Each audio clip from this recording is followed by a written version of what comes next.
Is death sentence legal in India? Then why was it not awarded in the Abhi Neil mob lancing case?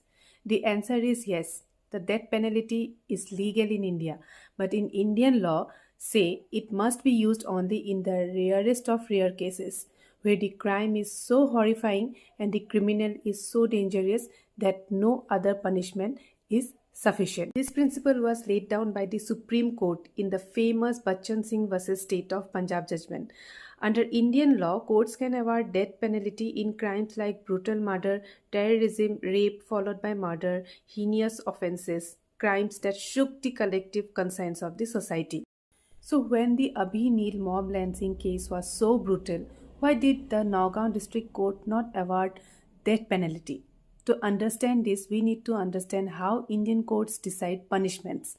The court does not look only at the crime, it also look at the role of each accused, whether the murderer was pre-planned, whether there was a possibility of reform, whether the accused act with individual intention to kill, and whether life imprisonment is enough punishment. So, when the Abhi Neil mob lancing case was so brutal, why did the Nagaon District Court not award death penalty? To understand this, we need to understand how Indian courts decide punishments.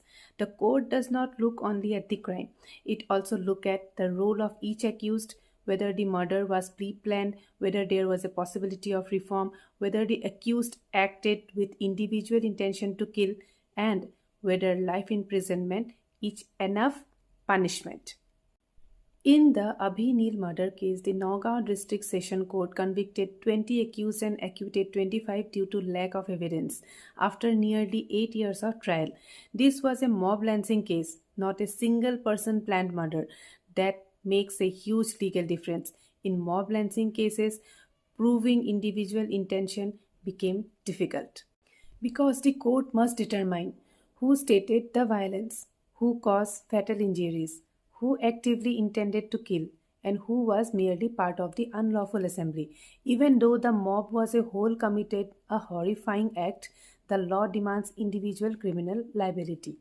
If the prosecution cannot prove that a particular accused had the specific intention deserving death penalty, the court usually avoid awarding capital punishment. This is likely one of the main reasons why the sentence was not awarded. Another reason is this: Indian courts prefer life imprisonment over death penalty unless absolutely unavoidable. The Supreme Court has repeatedly said life imprisonment is the rule, death sentence is the exception. This means unless the court feels the accused are beyond reform, it generally awards life imprisonment. In the Abhi Neil case, the murder was brutal, but it was triggered by mob frenzy and rumor, not by carefully planned conspiracy. Legally, courts often view mob violence differently from premeditated serial or terrorist killing. This does not reduce the seriousness of the crime, but it affects sentencing. Another major reason is judicial caution. Death penalty is irreversible. If there is any doubt in identifying the exact level of participation of each accused, the court leans toward life imprisonment because once a person is executed, there is no correction possible. This is why courts reserve death penalty only when evidence is absolute, intention is crystal clear, brutality is extreme, and reform is impossible. Now comes the emotional question. Is there is not rarest of rare? Then what it is? For the victim's family and for society, this case feels like the rarest of rare. Two innocent young men were beaten to death while begging for mercy. The brutality shook Assam and the entire country. But courts decide not on emotion, they decide on legal standards.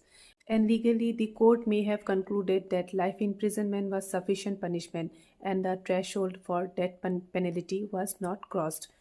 That is why the convicts may receive life imprisonment instead of hanging. This creates public anger because people often believe brutal crime should automatically mean death penalty. But in Indian law, brutality alone is not enough.